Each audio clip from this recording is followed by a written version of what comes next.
Welcome to the Pride of Detroit post-game show. Hello, beautiful people. Welcome in. It's time to talk about Lions, Seahawks. The Lions finally get their monkey off the back, beating the wet chickens. Getting that one down, taking care of it. No problem. No problem whatsoever. A bit of a reversal of fortunes. The Lions came into this game with a top 10 defense, and that defense largely aided by a lot of penalties being thrown on them. Some definitely legitimate, a lot definitely not. And unfortunately, life in the modern NFL. So it had to be the offense to carry the game, and what can you say other than Jared Goff perfect?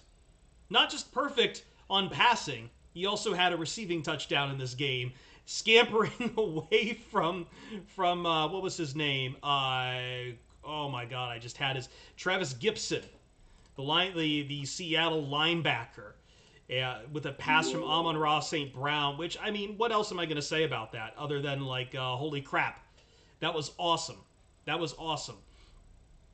We had bona fide David Montgomery performances, bona fide Amon-Ra St. Brown performances, bona fide Sam Laporta performances, a massive bomb to J-Mo, which is expected at this point, and best of all, we get involved Tim Patrick. Someone who I have said that once you get someone like Tim Patrick, a legit wide receiver 3, involved, doing things, getting out there, and being awesome, you just, yeah, what are you going to do? He'll do that. He'll do great stuff out there, and you can spread the ball around a little bit more. Someone's saying my mic isn't working. Let me see if that fixes it. I might have gone to the wrong device. Or you guys are just trolling me again, which always seems to happen. Okay. Oh, was it coming from? It was probably coming from the webcam. Okay. Yeah, it was probably a bad device. My bad. Okay. I was on a roll, too. I was on a real roll recording this post-game show. Okay. Tim Patrick getting involved. But the best of all is that it is Jared Goff at the end of the day running this offense. And, like, look, you had a great run game going. But in a couple games where I think we had some questionable decisions from Jared Goff, nothing was like that against the Seattle Seahawks. He was perfect. There was only one real ball where I kind of got worried it was being thrown into traffic, but it was straight to, a bona fide real-time receiver. And you did it all without Frank Ragnow in the starting lineup. I thought Graham Glasgow and Awosika both played actually very good. I'm going to be curious what their grades will be coming out of here. So I think that was great for the Lions. Awosika and Glasgow at center was still opening up holes that Jahmyr Gibbs was absolutely taking advantage of. They stepped right up, and look, we temper it a little bit because we know that the Seahawks front seven completely 100% banged up. But in the words of Al Davis, just win, baby. Just win. And that's what you wanted on Monday night, prime time, black jerseys out. Plenty more to talk about in this game. There are some negatives, especially when it comes to a couple guys on the defense.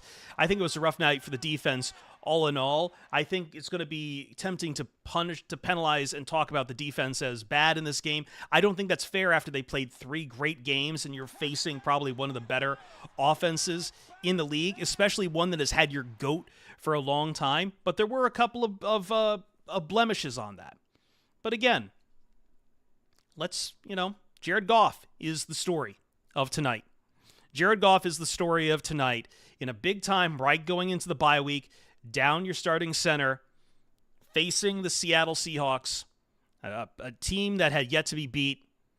You were perfect. You were perfect out there, and you did everything, including catching the ball for a touchdown. But also, other than probably whatever that play call was near the end where you got a little cute around the 2-minute warning, I had no problems whatsoever for anything Jared Goff did. He was awesome.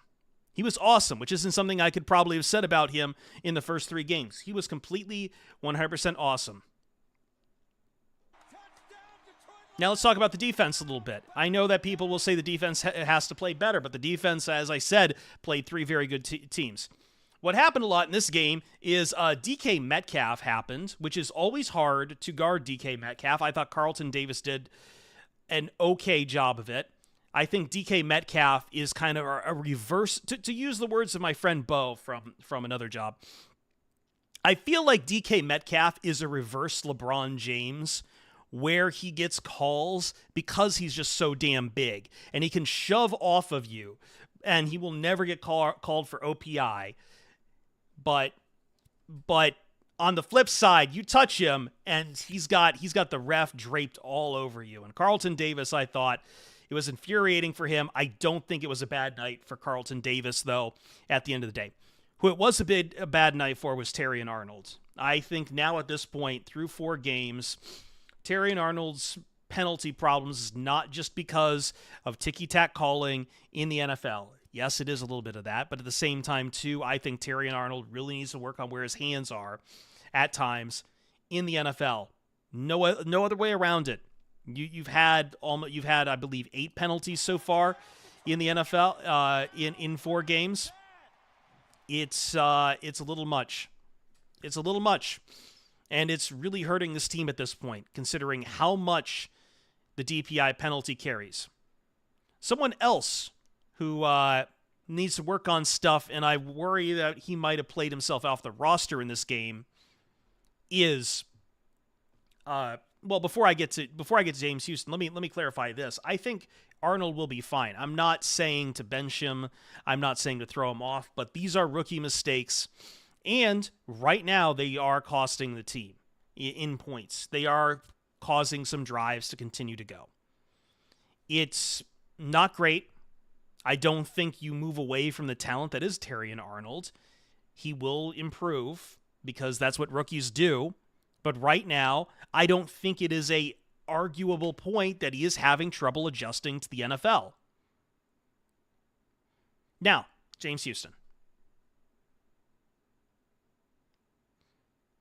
What else am I going to do? I know people are expecting the pass rush from James Houston like it was about 3 years ago now. But multiple offsides from James Houston. Not really involved in this at all. I don't know what his future is with the team. I don't know if the staff will give him another chance on a lot of this stuff. But I don't know where the path is to playing James Houston again right now. I don't. He was a liability out there, and we cannot have a liability on the defensive line. All in all, though, I don't think linebacker play was tremendously great tonight either. I thought Jack Campbell was rough in a few spots. Alex Anzalone was...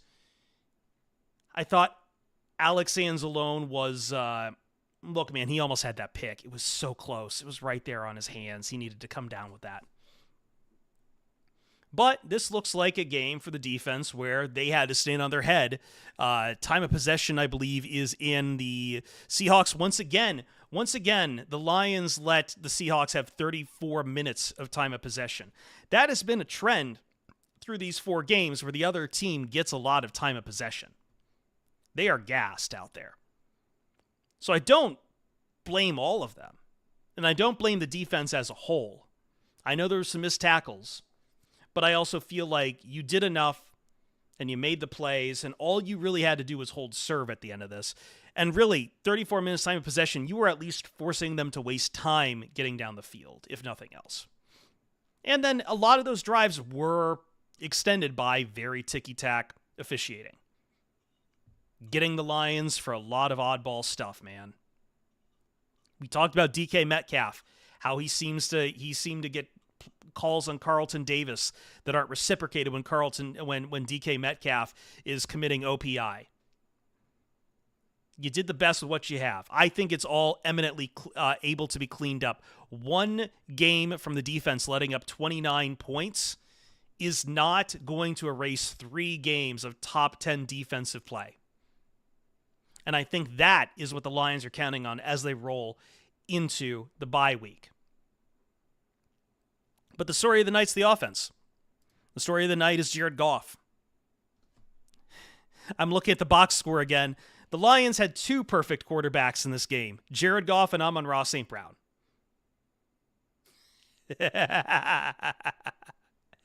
Another good ground game for the Lions. I think David Montgomery couldn't, David Montgomery about 40 yards. Jahmyr Gibbs, I have to tabulate his full.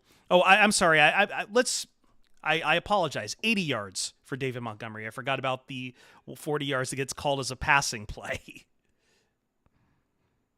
Jahmyr Gibbs, 78 yards. This is an offense that is very balanced, attacking well. Jared Goff, we can talk about him all night, but he still only passed the ball 18 times.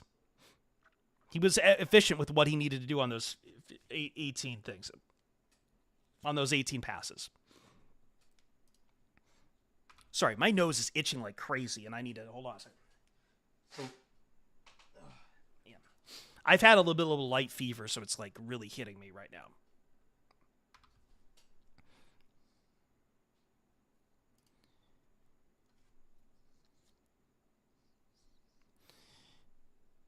The offense put up its most points all season, and you did it at home against a team that's had your number for a really long time. Perfect. Absolutely perfect. All you need. All right, sorry, I've been doing a bit of podcast on the side, so I'm going to put a pin in that and talk to you. Hello, everyone. I saw a lot of people. I saw someone saying, go Tigers. Put a go Tigers in chats. Go Tigers. We're going to have that too. Tonight's for the Lions, though. Tonight's for the Lions because it's all about them Lions. It's all about the Detroit Lions. We'll try to get a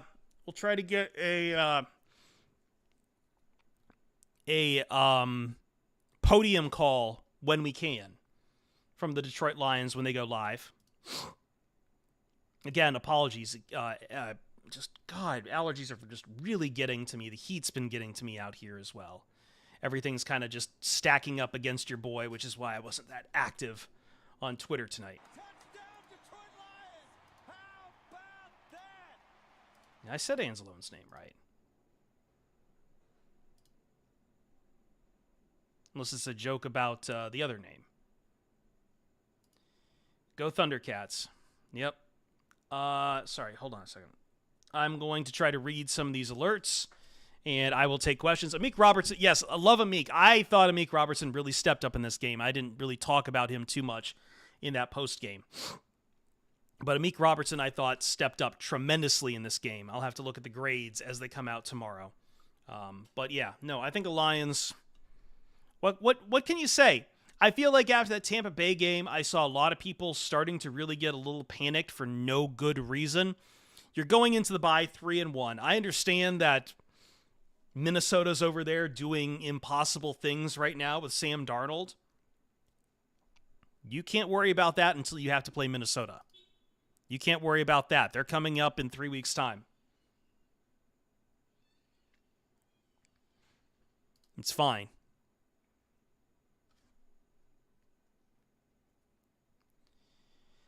Let me see here. Oh my God, that's a lot of alerts. VR Master, thank you. Victory Tuesday incoming. Yes, we will have the full POD cast coming for you on Tuesday. Windy City Meatball, thank you for using your Prime subscription. 35 months, LFG. Siggy, 714, Prime, 3 months with us. G-Money, 2745, Omnimon, and Constrictor, 14, saying, let's go. Goff was perfect. RBs were amazing. Yep. Big Al, 1958, thank you for the 100 bits. Great win. RGA, 418, thank you. Robo, 1207, thank you for subscribing. Thano TV, thank you for subscribing using Prime. Jared Goff played out of his effing mind. Yes. Schmevin, 16 months, thank you. The demise of the offense was greatly exaggerated. Let's go. Yeah, look, I think you have these weeks in the NFL where things just, the script flips. Things get figured out.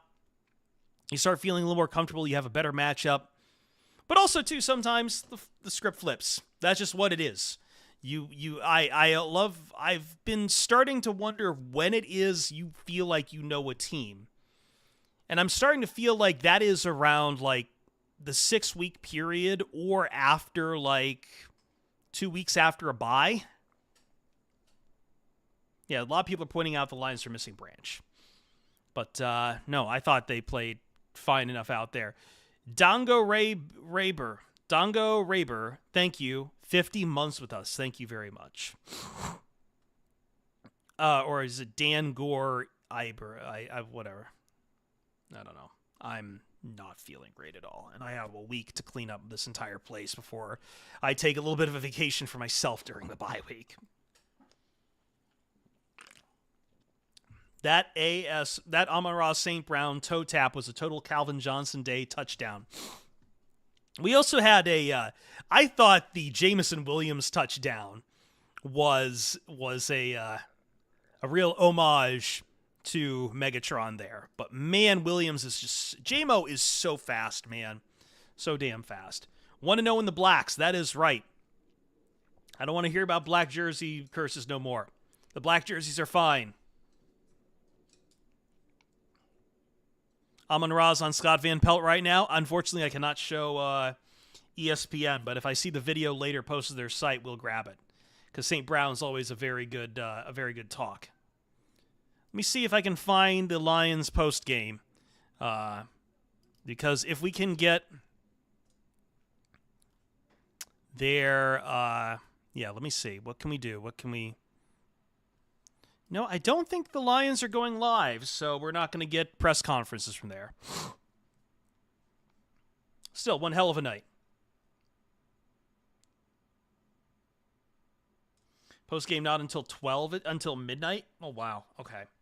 I don't know if I'll stick around for that. It is warm in here. Ruby, what's up, big dog? Ruby.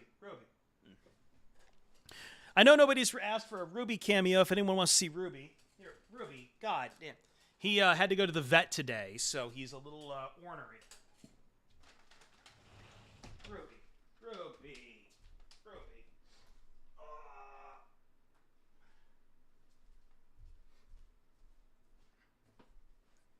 Good news, my big guy lost a couple of pounds. Bad news, I have to wait till tomorrow to get back the results of his blood work.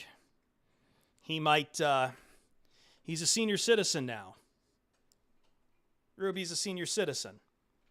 Yes, you are. And he's been having some issues. So, thankfully, it might have been a one-time thing. He's really pissing me off a little bit tonight, though, with how much attention he needs. But we'll know in the morning what's going on with it. I can barely hold him up to the camera. How'd you lose? Oh, my God.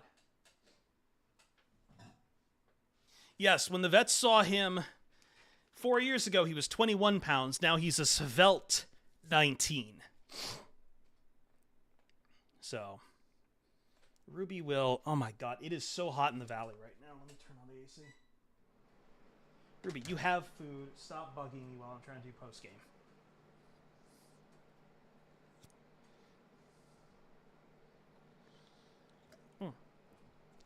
Questions I will take. We'll keep live. Go to post-game. Yeah. No, I'm in Turpin. I am in the San Fernando Valley. Let me clarify which valley. It is almost 9 and still almost 80 degrees. So, and I live above our apartment's laundromat, so I get steamed at night a little bit too. Which is always nice when it's like cold, when it gets to the cold months, but right now it just adds to my sweatiness. Why does your male... Well, a cat, not dog, Terminators. Why does your male cat have a female name? So when I found Ruby was a stray I used to feed when I lived in Georgia. Ruby, I did not know was a... he was completely stray. I did not realize he was neutered at the time. So I think there was that, and and once I found out he was actually male, I never really felt like renaming him. Never did. He's just Ruby. Anyway, enough about my cat. Let's talk about some stuff. Why didn't the one ref signal touchdown on the St. Brown catch? I don't know, man. I don't know what was going on with the officiating crew for this one. I think they got I'm not just saying this is a Lions guy, but I think someone should probably be looking at these guys. To be honest, I'm not sure what exactly happened there. He was just taking in the He was just taking in the he was just taking in the game. He was taking in the game. Keep loving the trans cat, fully support. Yeah, I mean, and I really, really don't like it. The laundry would not stop flying at one point. How many penalties do we have total? Let me see. Team stats, penalties. There were 21 penalties called in this game.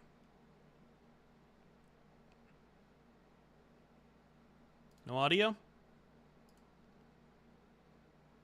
What's up? Oh, did I, no, it's, no. Severe lag freeze. Hold on. Okay, we're back. Good.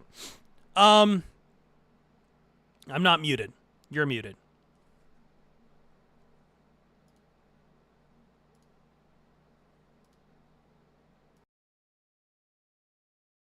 That now. Okay? I see my levels, so it's definitely not a, Okay. I don't know what's going on with chat now.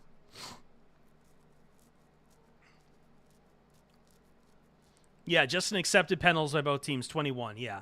Yeah.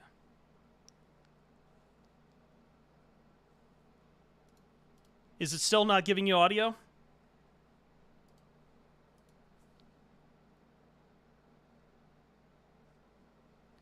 I think we're still good on... Yeah, okay.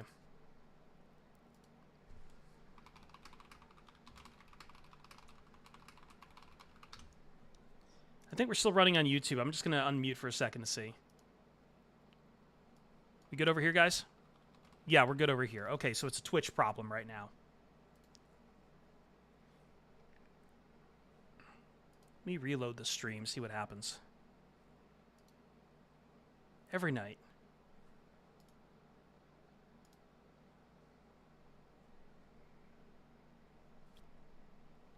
All right, I'll reboot the stream. Sorry, YouTube, look to our main channel. We'll come right back. YouTube, look to our main channel. We'll come right back. Oh, Jesus Christ. What the fuck?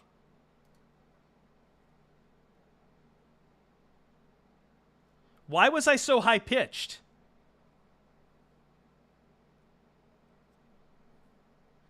What the hell?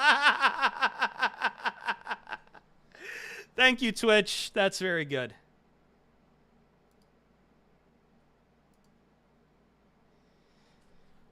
Wonderful. Someone clip that. Please, someone clip that. I can't clip that right now because I'm, like, you know, doing all this. Someone please clip that. Send that to Jeremy. Okay. 21 penalties is what I was saying. 21 penalties all said and done. 12 on the Lions, 9 on the Seahawks. Yeah, someone's got to figure it out. Someone's really got to figure it out. This is bad. This is really bad.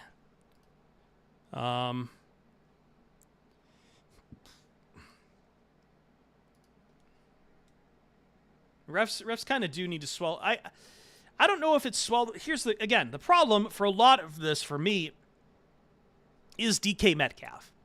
How DK Metcalf plays. You can't just give him calls just because he's big. And let him get away with pushing off because he's big. Right? Like, they're allowed to play the game too. We can't keep doing this. I learned you can horse collar a quarterback if they are in the pocket. Yeah, no, that one's fine, though, Dark Elf. Like, that's one of those instances. I'm sorry, my nose is itching now, too. Oh, man.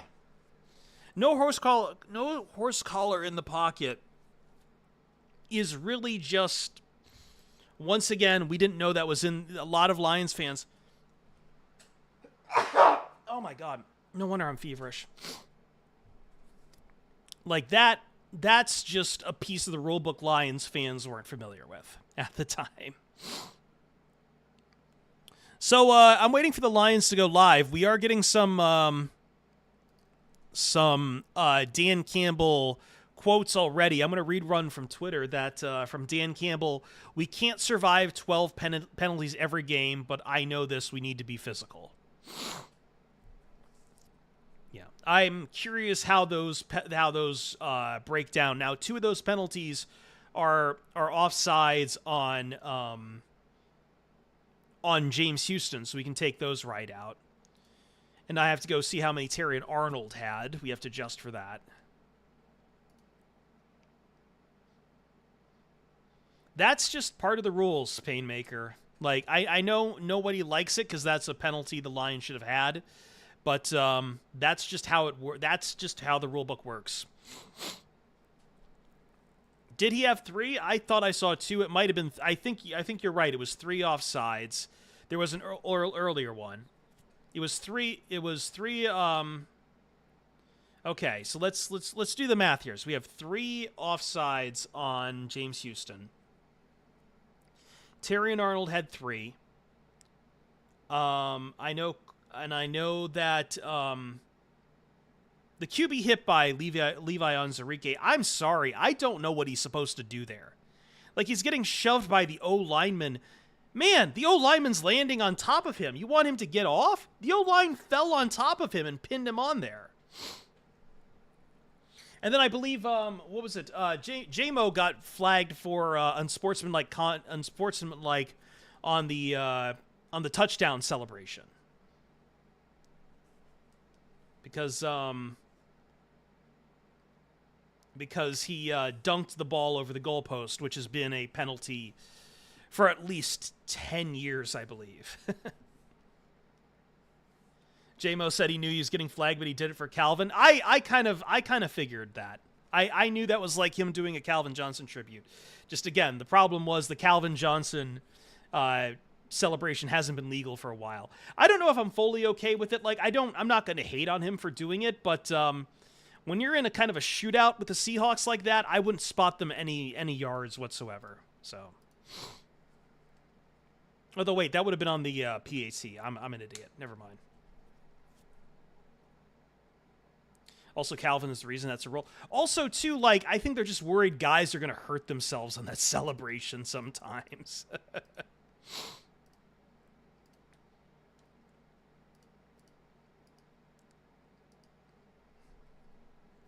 Jimmy Graham did it a lot, too. Jimmy Graham did it a lot as well, yes. That was kind of, to be honest, everyone kind of did that. If you were a tall receiver or tight end, everyone did that dunk penalty.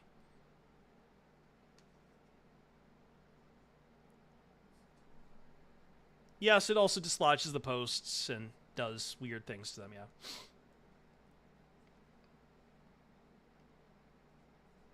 How long did Anzalone have to keep Walker forward progress stop to get a whistle?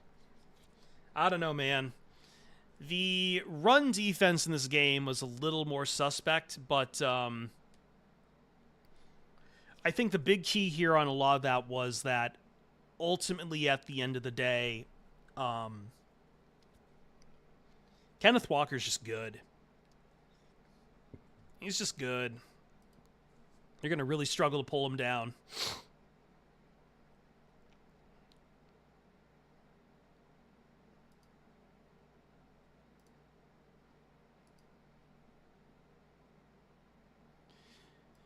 There is something to the gassing argument as well, especially when we have, I'm like, all right, Lions on offense, time to burn it down.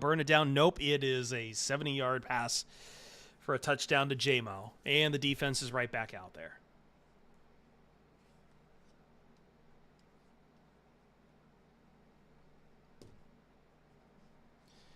All right, I am getting ready here. We're going to try to get some sound from Dan Campbell and talk about that. We're not going to be live terribly long tonight just because it is late. And for you guys out there, I have some other work to do. And as you can see, I have been like suffering through it a little bit. Allergies and a feverish, and the back of my throat is burning up, and I want to save it for tomorrow.